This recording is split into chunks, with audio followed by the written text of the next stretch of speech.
Hello नमस्कार दोस्तों, मैं कौशलेन सिंह समस्त सम्मानित छात्र छात्राओं का आपके अपने यूट्यूब चैनल पर हार्दिक स्वागत व अभिनंदन करता हूं।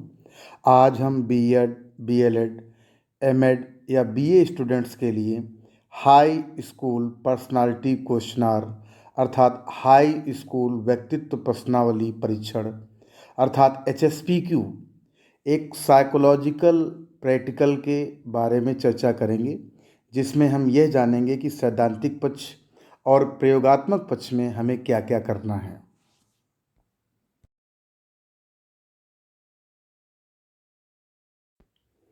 सबसे पहले हम HSPQ अर्थात हाई स्कूल पर्सनालिटी क्वेश्चनार के सैद्धांतिक पक्ष पर चर्चा करेंगे।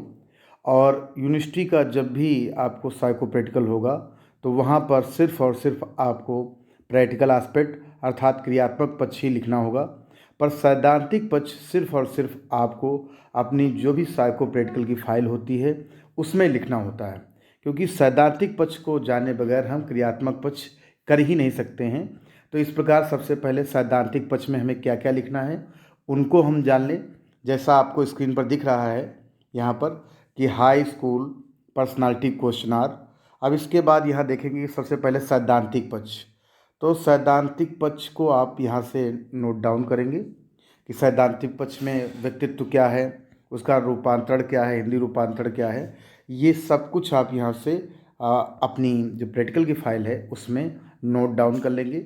उसके बाद जो डिफिनीशंस दी गई हैं जो अल्पोर्ट महोदय ने दी है उसको आप यहाँ से नोट डाउन कर लेंगे।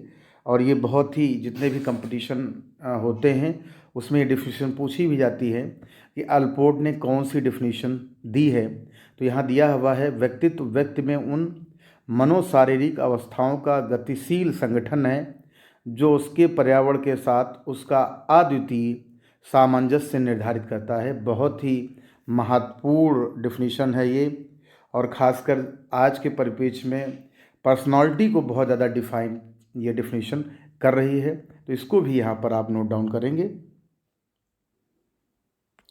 इसके बाद वैलेंटाइन ने एक डिफिनीशन दी है, उसको भी आप कॉपी पे नोट करेंगे। इसके बाद मन हमारे बहुत बड़े साइकोलॉजिस्ट हुए हैं, उन्होंने भी एक डिफिनीशन दी है, उसको भी यहाँ पर आप कॉपी पर लिख लेंगे।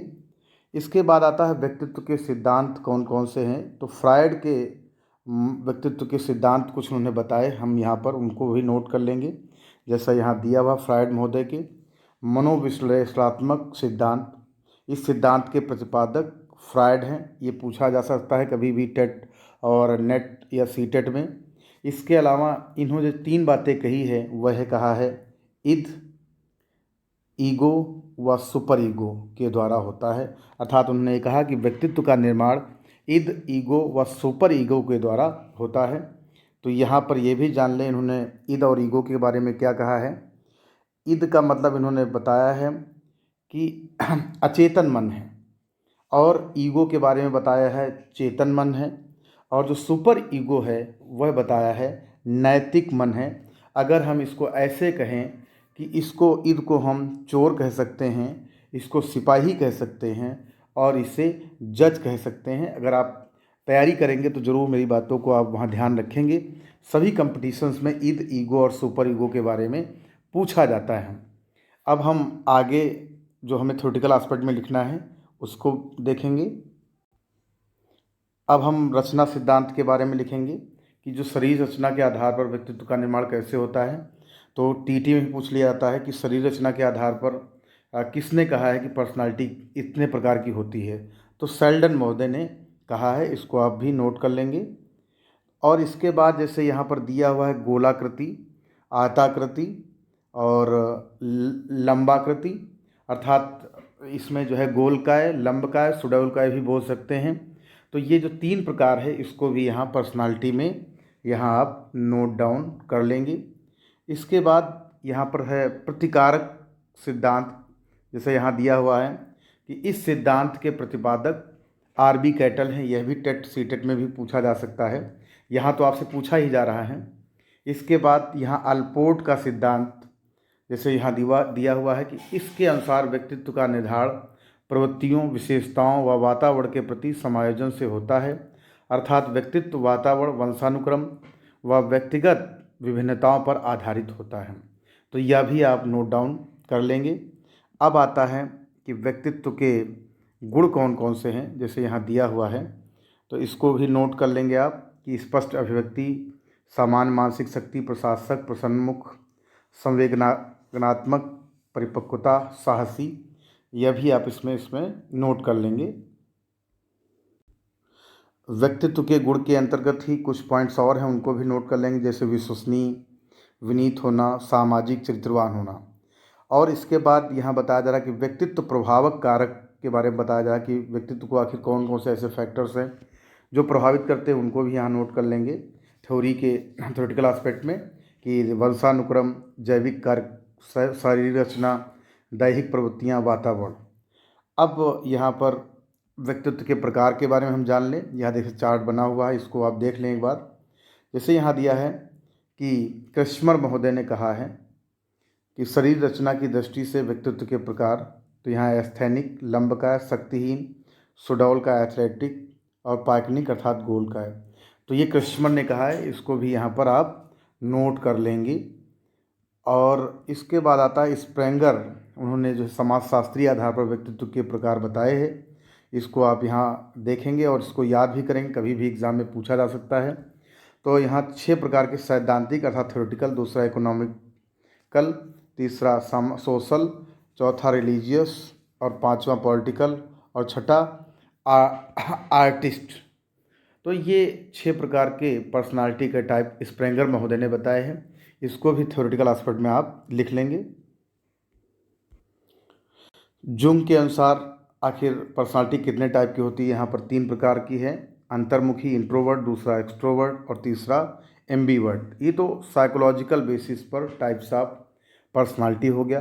अब हम बात करेंगे पर्सनालिटी टेस्ट की, तो यहाँ इसको भी आप नोट करेंगे कि आखिर किस प्रकार से हम जो हमारे स्टूडेंट्स होते हैं या लोगों का हम पर्सनालिटी टेस्ट करते हैं। तो यहाँ दिया हुआ है कि व्यक्ति के शारीरिक व मानसिक गुणों का संगठन है, इन्हें मापना ही व्यक्तित्व परीक्षण कहलाता है। तो आखिर कौन कौन सी विधियां हैं उनको देखेंगे हम। तो यहाँ दिया हुआ है आपके सामने कि व्यक्तित्व मापन की विधियां हैं। एक तो व्यवहारिक विधि है, दूसरा संबंधित विधि है, तीसरा व्यक्तित्व सूचियाँ हैं, और चौथा प्रक्षेपी विधियाँ अर्थात प्रोजेक्टिव मेथड्स हैं। और जो व्यवहारिक विधियाँ हैं उसके अंतर्गत प्रश्नावली विधि है, साक्षात्कार विधि है, निरीक्षण विधि है, स्थिति परीक्षण विधि है, व्यक्ति इतिहास विधि है, डायरी विधि है।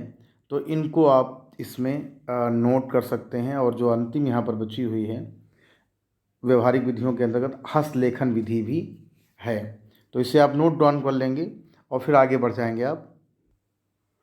संबंधित विधियों में आप देखेंगे कि यहाँ पर दिया हुआ है आपका समायोजन, चिंता, नैराश्य, स्नायु, दौर्बल्य, आत्मबोध, स्वभाव निरीक्षण, और व्यक्तित्व सूचियाँ भी हैं, इसको भी आप नोट करेंगे, शील गुण वाली, बहुशील गुण वाली।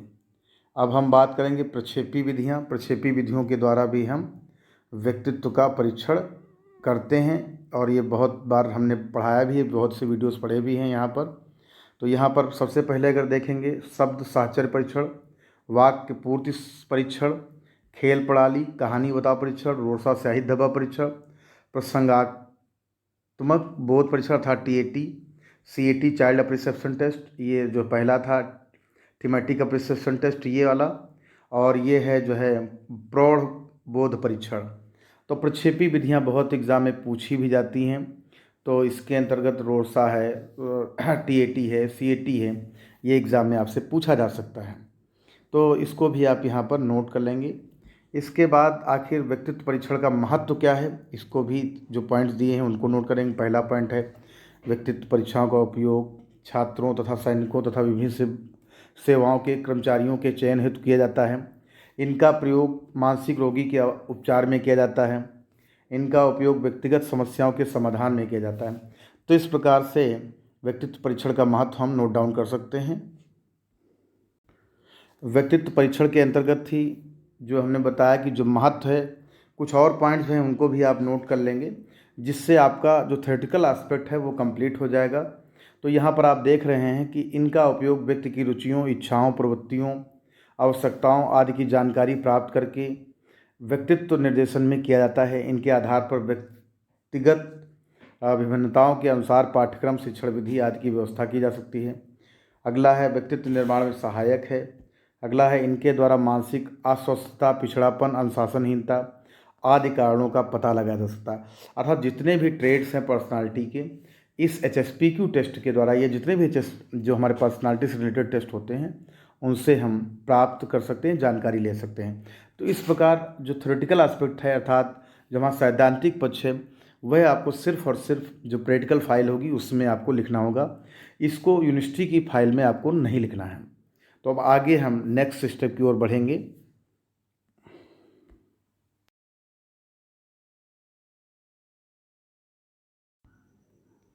HSPQ के क्रियात्मक पक्ष के अंतर्गत अगर हम सबसे पहले बात करें तो जैसा आप यहाँ पर देख रहे हैं, एक आंसर शीट आपके सामने दी हुई है और इसके अंतर्गत टोटल 142 क्वेश्चंस हैं और आपको एक क्वेश्चन बुकलेट दी जाएगी जिसके क्वेश्चंस को देखकर आपको इस आंसर शीट पर आंसर देने होंगे। जैसे यहाँ क्वेश्चन नंबर 1 दिया है, अगर आपको ABC में से जो भी ऑप्शन सही लग रहा है उसको यहाँ पर ब्लैक डार्क कर देंगे, जैसे ये किया हुआ है।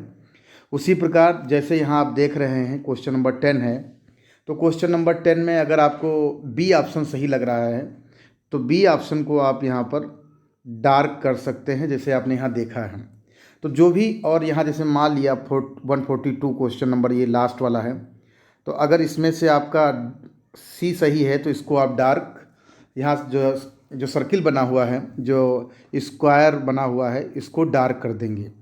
तो इस प्रकार से हमें जो क्वेश्चन बुकलेट मिलेगी उसके आधार पर हमें यहाँ पर आंसर इस आंसर शीट में देना है, क्योंकि इसी आंसर शीट के आधार पर आपकी पर्सनालिटी का असेसमेंट किया जाएगा। HSPQ के टेस्ट के बाद आपको OMR शीट पर जो भी आंसर्स मिले हैं उनका कैलकुलेशन करना होगा। उसके लिए आपको स्टेंसिल कुंजी मिलेगी जो आपको ग्रीन कलर की मिलेगी वहाँ पर, तो उसको जो OMR शीट है उस पर रखना होगा और उसी के आधार पर आपको जो हमारे आंसर्स हैं वो क्लियर हो जाएंगे कि आखिर किस क्वेश्चन का कौन सा आंसर सही है और किस फैक्टर में कितने अंक प्राप्त हो रहे हैं या टोटल कितने अंक प्राप्त हो रहे हैं, क्योंकि उसी से ही हम अलग अलग आयाम के, अलग अलग फैक्टर्स के आप आंसर और उसका असेसमेंट कर सकते हैं। तो यहाँ पर आपको जो कीज़ होंगी वो 2 कीज़ मिलेंगी, जैसे यहाँ आप देख रहे हैं कीज़ नंबर 1 और कीज़ नंबर 2। तो जो OMR शीट होगी उसके ऊपर इसको रखना होगा, ये पूरी सीट आपकी रहेगी, इसको OMR शीट के ऊपर रखेंगे। वहाँ पॉइंट्स दिए रहेंगे, पॉइंट टू पॉइंट मिलाना होगा और जब मिल जाएंगे तो आपको जैसे ये दिया हुआ है A फैक्टर दिया हुआ है, जैसे ये A फैक्टर है, तो A फैक्टर में जितने भी आपको डार्क सर्किल इसके जब इसके ऊपर रखेंगे OMR शीट के ऊपर, तो जितने डार्क सर्किल आपको यहाँ दिखाई पड़ेंगे वह इसका मतलब वह उसका स्कोर है, वह उसका राय स्कोर है। तो वो आप अपना राय स्कोर A फैक्टर में जितना भी होगा उसको आप अपनी जगह पे नोट कर लेंगे। उसी प्रकार जो C फैक्टर है उसका भी देखेंगे, C फैक्टर में कितने आपको जो है ब्लैक डार्क दिख रहे हैं या जो इसका आंसर कितने आ रहे हैं उसको आप कहीं अपने पास नोट कर लेंगे। फिर E, इसी प्रकार G, I सभी को यहाँ पर चेक करते हुए उसका राय स्कोर हर फैक्टर का अलग अलग आप नोट कर लेंगे। तो ये सबसे पहले तो जो स्टेंसिल कुंजी है 1 है, तो आपको इससे ACEGIO और यहाँ पर Q3 के जो है फैक्टर्स के आंसर मिल जाएंगे। अब जो बचे हुए हैं उनके आंसर्स के लिए आपको स्टेंसिल कुंजी 2 को भी लेना होगा, मैं आगे आपको बता रहा हूँ। ये आपकी स्टेंसिल कुंजी 2 है। अब यहाँ पर जैसे फैक्टर B है, D है, F है, G है, H है, Q2 है और Q4 है, इतने फैक्टर्स के आपको यहाँ से राय स्कोर प्राप्त हो जाएंगे। यहाँ पर भी आपको पॉइंट टू पॉइंट, यहाँ जैसे पॉइंट दिया हुआ है, चेक करेंगे, इस पॉइंट से पॉइंट को मिलाएंगे और ये देखेंगे कि कितने आपको B फैक्टर में जो है डार्क सर्किल दिखा रहे हैं, तो B फैक्टर का उतना राय स्कोर हो जाएगा। उसी प्रकार D फैक्टर के ऊपर रखेंगे, रखा तो एक ही बार में जाएगा और उससे हम कहीं ना कहीं हर फैक्टर के जो राय स्कोर है इससे हम गणना कर लेंगे, चाहे वो बी फैक्टर हो, चाहे डी हो, एफ हो, एच हो, जे हो, Q2 और Q4 हो। इन सभी फैक्टर्स की गणना इस स्टेंसिल कुंजी को ओएमआर सीट पर अर्थात जो हमारी जो आंसर सीट है उस पर रखने के बाद आपको एक रा स्कोर प्राप्त हो जाएगा, जिसके आधार पर हम स्टैंडर्ड स्कोर जान सकेंगे। हमारे पास मैनुअल रहेगा, मैनुअल से अब हम ये जानेंगे कि आखिर हमारा रा स्कोर इतना आया है तो इसका स्टैंडर्ड स्कोर कितना होगा। तो अभी तक आपने जो यहाँ पर कलेक्ट किया है डेटा वह है आपका रा स्कोर। अब हम रा स्कोर के बाद ग्राफ भी जानेंगे और किस प्रकार से पर्सनालिटी का असेसमेंट होता है ये भी जानेंगे। तो अब हम ये जानें कि हमारा जो मैनुअल है उसको कैसे जानेंगे कि रा स्कोर अगर हमारा इतना होगा तो स्टैंडर्ड स्कोर कितना होगा। तो ये हम इसके आगे जो है वह मैं आपको बता रहा हूँ। अब हमने स्टेंसिल कुंजी के द्वारा सभी फैक्टर्स का, जैसे यहाँ पर हमारे पास ए फैक्टर है, बी फैक्टर है, सी फैक्टर है और Q4 फैक्टर हैं, इन सभी का हमने हमारे पास जो क्वेश्चन आंसर के बाद जो आंसर सीट थी, आंसर सीट के ऊपर स्टेंसिल को रखकर स्टेंसिल 1, स्टेंसिल 2 को रखकर हमने सभी का रा स्कोर प्राप्त कर लिया। क्योंकि अभी हम यह असेस करेंगे कि आखिर जो बालक है या बालिका है उसका जो व्यक्तित्व है किस प्रकार का है। कि हमें 14 आयामों को यहाँ पर असेस करना है। तो यहाँ पर जैसे आप देख रहे हैं, मान लिया किसी का अगर रा स्कोर आता है 1 तो उसका स्टैंडर्ड स्कोर भी 1 होगा। यहाँ पर किसी का अगर रा स्कोर ए फैक्टर में 3 आता है तो उसका स्टैंडर्ड स्कोर भी 3 होगा। अगर किसी का 4 या 5 या 6 अगर स्टैंडर्ड जो रा स्कोर है वो आ रहा है तो उसका स्टैंडर्ड स्कोर होगा 4। अगर किसी का 7, 8 और 9 अगर रा स्कोर आ रहा है तो उसका स्टैंडर्ड स्कोर क्या होगा, 5 होगा। यदि अगर किसी का 16, 17, 18, 19 मतलब 16, 17, 18 अगर ये इन तीनों में से कोई भी नंबर आ रहा है तो आपका रा स्कोर होगा 8। अगर किसी का रा स्कोर हमारा जो है 19, 20 आ रहा है तो उसका स्टैंडर्ड स्कोर क्या होगा, 9 होगा। तो इस प्रकार कहीं ना कहीं हम रा स्कोर से स्टैंडर्ड स्कोर जान लेते हैं। अब ये भी बता दें आपको आखिर जो स्टैंडर्ड स्कोर है वो क्यों हम यहाँ पर देख रहे हैं। मैनुअल में, मैनुअल आपको दिया जाएगा, इसमें इस प्रकार का दिया रहेगा। क्योंकि मैनुअल देने पर आपको एक तो याद नहीं करना है, दूसरा ये है कि हम इससे ये जान पाते हैं कि आखिर पर्सनालिटी जो हमारा बालक है उसकी पर्सनालिटी कैसी है। अब उसी प्रकार जैसे मान लिया एक डी फैक्टर दिखाई पड़ा, डी में अगर 1 है या 2 है अगर किसी का स्कोर तो उसका जो स्टैंडर्ड स्कोर होगा वह क्या होगा, यहाँ पर दिया हुआ है, ये देखिए दिया हुआ है पूरा कि उसका स्टैंडर्ड स्कोर होगा 1। उसी प्रकार कोई भी अगर बालक 7 से 10 अगर उसका रा स्कोर है तो उसका स्टैंडर्ड स्कोर क्या होगा, 4 होगा डी फैक्टर में। इसी प्रकार सबका आपको यहाँ से मैचिंग करनी होगी और स्टैंडर्ड स्कोर आपको जानना होगा। क्योंकि स्टैंडर्ड स्कोर जानेंगे तभी हम ग्राफ या जो हमारे पास दिया हुआ है उससे हम पर्सनालिटी के विभिन्न आयामों को विभिन्न फैक्टर के अंतर्गत जान पाएंगे। तो आगे हम देखें कि आखिर किस प्रकार से हम जानेंगे आखिर पर्सनालिटी किस प्रकार की होगी।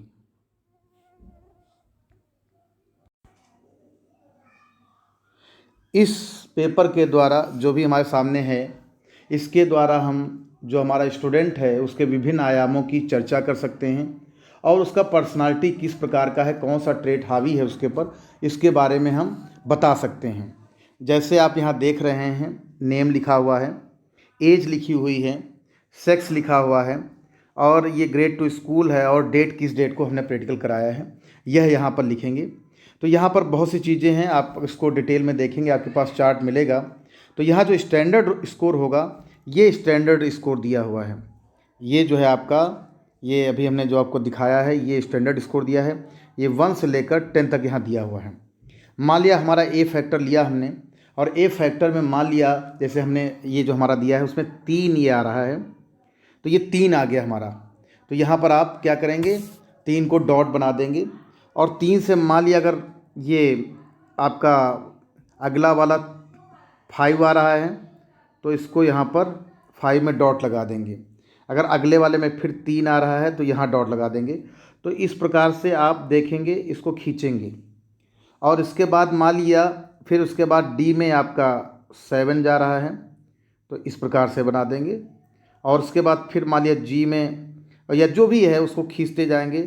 तो इससे क्या है, हम ये जान पाएंगे अगर मान लिया ये जो हम लाइन ग्राफ बना रहे हैं, अगर इसका झुकाव इधर ज़्यादा है तो हम ये कहेंगे कि जो हमारा जो बालक है उसकी पर्सनालिटी ये जो इधर के करेक्टर्स हैं उसके ऊपर बहुत ज़्यादा हावी हैं। जैसे यहाँ पर जैसे मान लिया 3 दिया हुआ है, तो ए फैक्टर के अंतर्गत ये बताया जा रहा है कि बच्चा बहुत ज़्यादा रिजर्व्ड होगा। उसके बाद जो सेकंड फैक्टर है, अगर मान लिया 9-10 यहाँ पहुँच रहा है, तो इसका मतलब हम ये बता सकते हैं कि बच्चा बहुत ज़्यादा इंटेलिजेंट है। तो ये ऐसी बहुत सी चीज़ें हैं। तो आप इसको देखकर ये जो दिए हुए हैं, जिस तरफ जो फैक्टर्स हैं स्टैंडर्ड स्कोर होगा उस तरफ उसका ग्राफ जाएगा और उसकी पर्सनालिटी जो उसके आयाम हैं उसी तरफ जाएंगे और हम अलग अलग जो फैक्टर्स हैं उनकी स्टैंडर्ड स्कोर के आधार पर हम व्याख्या कर सकेंगे। इसलिए इस चीज़ को ये जो बनाया गया है पेज में, ये जो एक चार्ट टाइप का बनाया जाता है, ग्राफ टाइप का बनाया जाता है, यह बहुत महत्वपूर्ण है।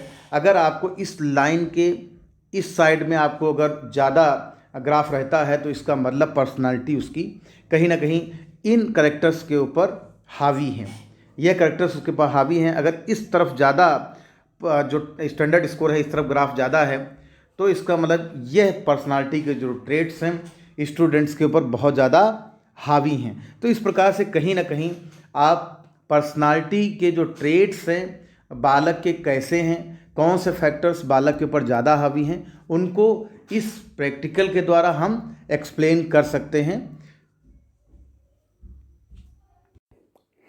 अब हम HSPQ अर्थात हाई स्कूल पर्सनालिटी क्वेश्चनार के क्रियात्मक पक्ष पर चर्चा करेंगे, अर्थात जो प्रैक्टिकल एस्पेक्ट है उस पर बात करेंगे।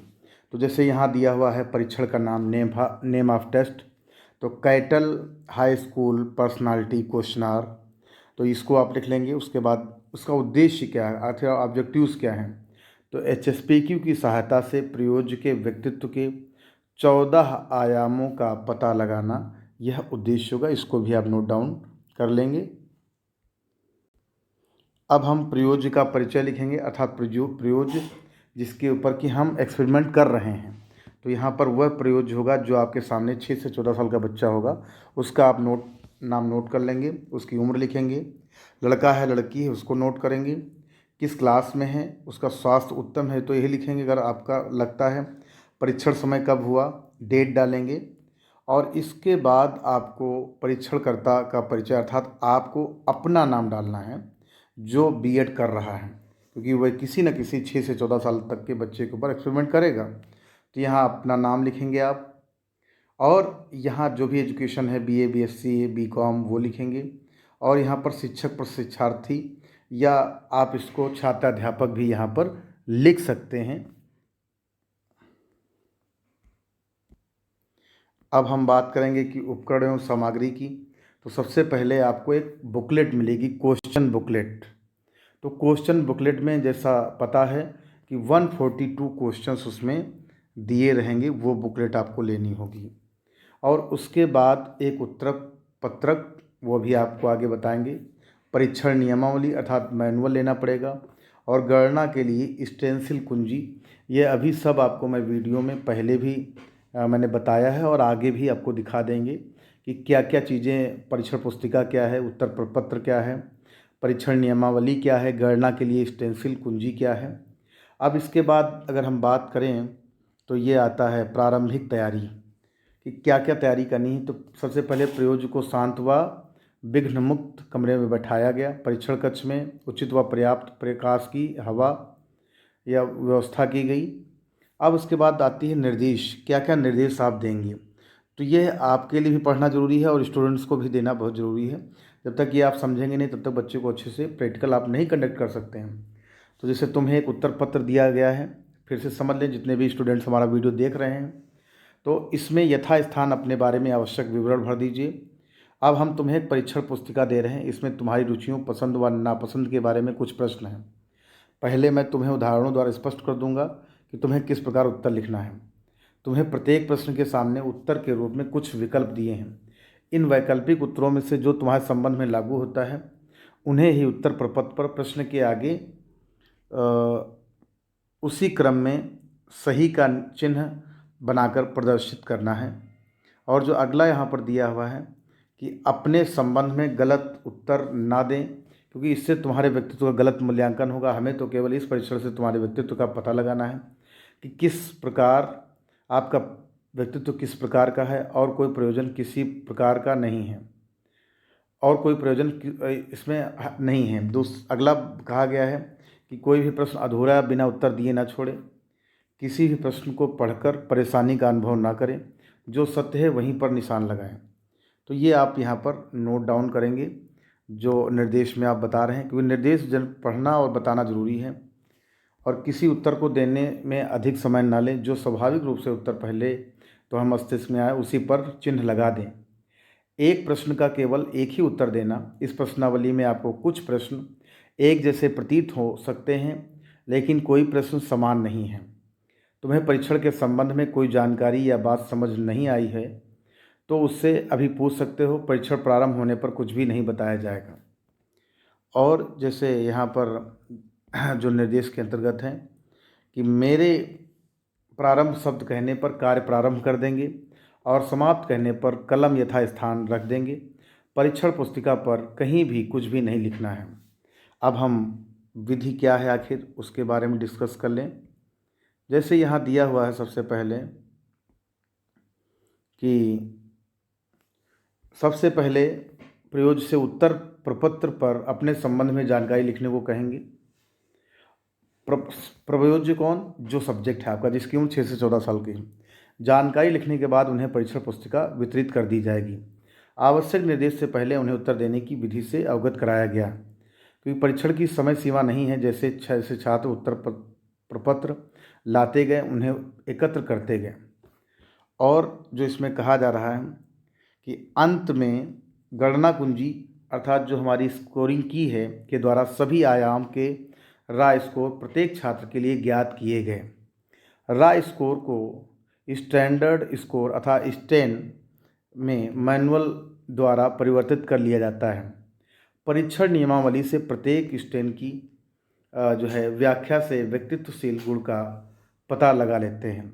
तो यह अभी हमने वीडियो की स्टार्टिंग में बताया है, उसको ज़रूर आप समझ लें कि कैसे आपको रा स्कोर जो होगा आपका स्टैंडर्ड स्कोर होगा, कैसे मैनुअल को देखेंगे, कैसे गणना कुंजी से आप देखेंगे। ये मैंने अभी वीडियो की स्टार्टिंग में आपको बताया, वहाँ ज़रूर उसको देख लें एक बार फिर पुनः। अब हम अगर बात करें तो ये इस प्रकार से ग्राफ बनेंगे, आपके आएंगे, आपको भी आगे हम दिखा रहे हैं। निरीक्षण तालिका के द्वारा हम जितने भी हमारे फैक्टर्स हैं उसके आधार पर हम ये जान सकते हैं कि इस फैक्टर में कितना स्कोर आया है और कितना स्टैंडर्ड स्कोर रहा है। और ये हम जो है आपको पता है मैनुअल जो आपको दिया जाता है उसमें दिया रहेगा, नॉर्म्स दिए रहेंगे, और उसके आधार पर हम डिस्क्रिप्शन भी दे सकते हैं कि उसकी पर्सनालिटी रिजर्व्ड है। उसी प्रकार बी फैक्टर भी है, और उसके आधार पर हम ये पता कर सकते हैं अगर मान लिया 6, 7, 8 की तरफ है तो इसका मोर इंटेलिजेंट है, अगर 5 से कम है तो इसका मतलब लेस इंटेलिजेंट है। तो ये हम रा स्कोर और स्टैंडर्ड स्कोर के आधार पर ये पता कर सकते हैं कि जो भी 14 आयाम दिए हैं उसके आधार पर उसकी पर्सनालिटी के बारे में हम अब बता सकते हैं। ये सारी चीज़ें यहाँ पर आपके सामने दी हुई हैं, और आसानी से आप स्टैंडर्ड स्कोर को और रा स्कोर को सामने रखकर और मैनुअल को रखकर आसानी से जो हमारा स्टूडेंट है, जो हमारा सब्जेक्ट है, उसको उसकी पर्सनालिटी को हम बता सकते हैं। ये टेस्ट ही पर्सनालिटी के विभिन्न आयामों को जानने के लिए ही किया जाता है। अब हम जो हमारा रिजल्ट्स निकलता है उसको भी देख लें। जैसे यहाँ रिजल्ट्स भी की बात करेंगे हम, परिणाम तालिका। तो जैसे फैक्टर ए में ये पता चल गया कि स्टूडेंट जो है हमारा क्या है, रिजर्व्ड है, लेस इंटेलिजेंट है, affected by feeling, standard score भी इसके सामने है, ओबीडियंट है। तो ये सब साई है। तो ये आपके सामने वहाँ पर दी रहेंगी, और उसके आधार पर जो भी आपने एक रिज़ल्ट निकाला है तो वो रिज़ल्ट भी आपके सामने निकल कर आ जाएगा। अब हम अलग अलग जो हमारा रा स्कोर है उसको भी हम व्याख्या कर सकते हैं। जैसे दिया है कि प्रयोज्य पर किए गए प्रयोग में हर फैक्टर के अलग अलग रा स्कोर तथा स्टैंडर्ड स्कोर प्राप्त हुए हैं, जिनको आप बता सकते हैं।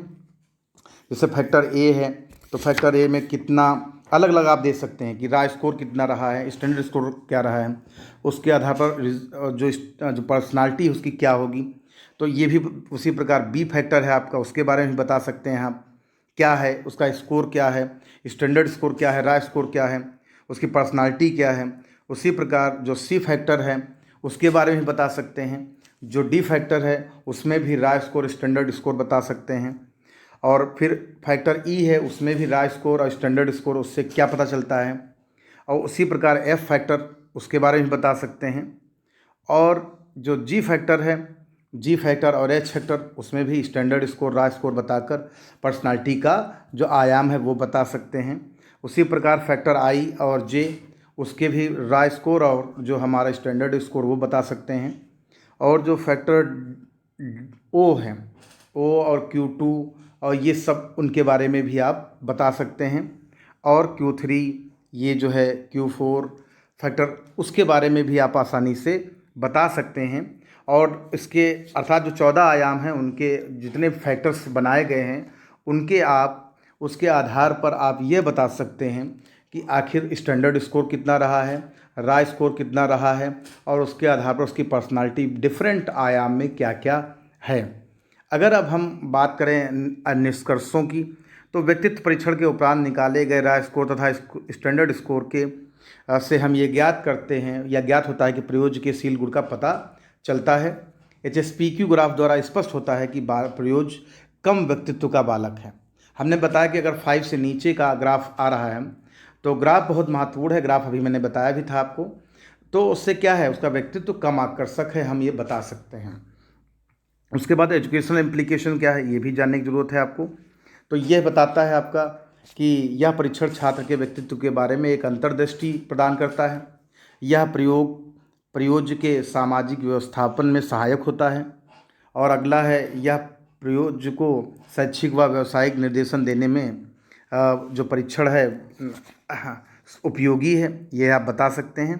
और जो अंतिम यहाँ पर बताया जा रहा है, जो अंतिम वह है कि इस परीक्षण में व्यक्तित्व के विभिन्न आयामों की जानकारी मिलती है। तो इस प्रकार से हमने जो है HSPQ अर्थात हाई स्कूल पर्सनालिटी क्वेश्चनार जो प्रैक्टिकल एस्पेक्ट और जो थ्योरेटिकल एस्पेक्ट था दोनों को ही कंप्लीट किया। लेकिन जब यूनिवर्सिटी का जो साइकोलॉजी प्रैक्टिकल होगा वहाँ सिर्फ और सिर्फ आपको जो साइकोलॉजिकल प्रैक्टिकल एस्पेक्ट है अर्थात जो प्रैक्टिकल एस्पेक्ट है वही लिखना है। और कहीं पर भी अगर कोई दिक्कत आती है तो आप मुझे कमेंट बॉक्स में जाकर बता सकते हैं, तो मैं आसानी से उसका आंसर भी आपको बता सकता हूँ या रिप्लाई कर सकता हूँ। तो अगर आप मेरे चैनल पर पहली बार आए हैं तो सब्सक्राइब अवश्य कर लें। अगर आपको मेरा वीडियो पसंद आया हो तो लाइक शेयर ज़रूर करें। और मेरे चैनल को जो है अपडेट करने के लिए या कुछ सुझाव के लिए ज़रूर मुझे सुझाव अवश्य दें। कमेंट बॉक्स में जाकर मैसेज दें आप। और